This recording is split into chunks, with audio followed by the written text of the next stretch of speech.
Many of us, myself included, are what I call somewhat successfuls. We know that we could achieve higher success in our career, but we feel conflicted about it. We really value balance and other values that don't feel reflected in just higher and higher success. I've spoken with other somewhat successfuls and identified a list of 7 inner conflicts that hold us somewhat successfuls back.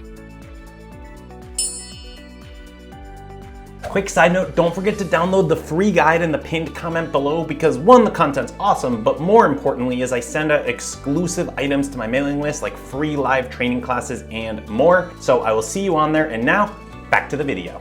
1, quality of life is very important to us and we don't want to sacrifice that for more money. Countless studies show that above a certain income, and it's usually around $80,000 money doesn't provide much incremental happiness. Accordingly, we somewhat successfuls don't believe that money will buy happiness. And we don't need to buy that much to be happy. I mean, we remember making entry-level salaries right out of college and being fine. So in exchange for more money, if we have to give up quality time with our family, or our friends, or our prized relaxation time, we ain't gonna do it. We don't wanna trade more money for having less control in our lives. We wanna have more say over how we spend nights and weekends and not be beholden to a boss to jump on a call whenever they say jump. We look at people who are working all the time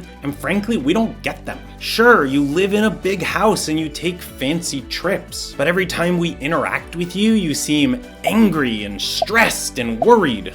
2, we want to make a difference in the world and we feel like we're not doing enough. We care deeply about global and local issues, yet we feel like the demands of our career and our life are already impinging too much on our quality of life, so we resist taking on additional responsibilities on these local and global issues. But our inaction in those areas gnaws away at us. Nonetheless, we stay stuck there because of inner conflict 3. We overanalyze everything and fear making the wrong decisions. Analysis paralysis is endemic to our cohort. We're good at doing analysis, and so we over-rely on it. The problem? Life decisions often involve trade-offs between apples and oranges. Because of that, our analysis gets stuck in an infinite loop and we stay immobilized. Fortunately, this gets better as we mature because we learn how to take small actions and use those as input to the following decision and a bigger decision.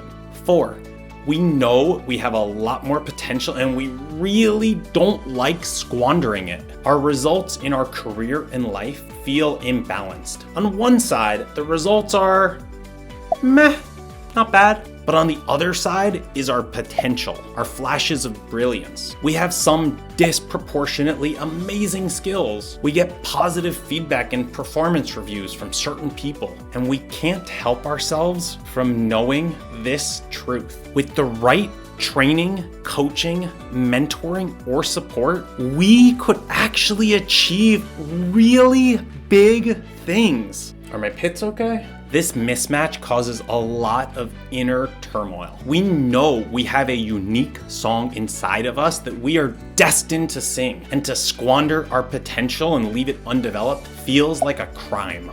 5, we don't know where to start. We want to realize our untapped potential, but that's part of the problem because we realize that there's actually quite a few potential career paths and life paths that we could take. With our ADD, we have more untapped potential than most people do. And this wealth of choices leads to more of that analysis paralysis that we talked about in Inner Conflict 3.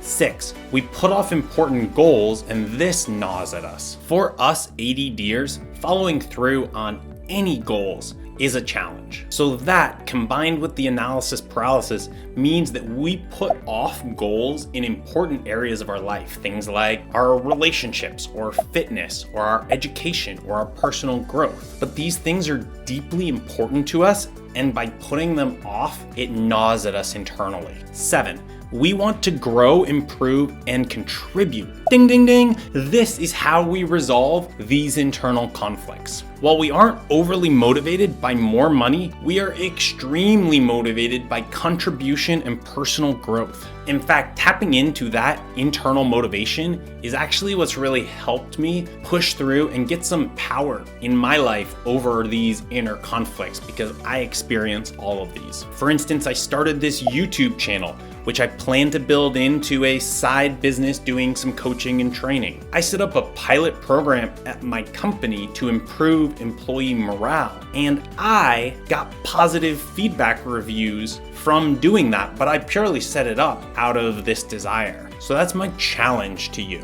Ask yourself this question: if I were to die in 1 year from today, what would I regret? For me, when I answered that question, I said that I would regret going to my grave with all of my accumulated knowledge and skills unshared. I realized that I'd kind of become this information hoarder who just selfishly consumed knowledge for his own benefit and made no effort to share it with others. I decided I would share what I've learned, even if it only helps one person. And then as I set out to share my knowledge and skills with others, it forced me to do more personal growth. I had to face my perfectionism. I had to face my desire to be liked by everyone. I had to face my productivity limitations. I had to face my fears about looking bad. But you know what? This has made 2020 my best year yet. I feel energized, alive, and I'm actually performing better at my job. So this desire to grow and to contribute is how I've moved through these 7 inner conflicts of somewhat successfuls. How about you? Would you identify as a somewhat successful? What's your perspective on these inner conflicts I shared? I'd be interested to hear. Thanks so much for watching the video. If you enjoyed it, please give it a like. And if you haven't already, subscribe to the channel. I've got a bunch more IRL videos coming out where I share my productivity and other strategies behind the curtain, or behind the scenes, if you will. So subscribe and click the bell so you don't miss those, and I will see you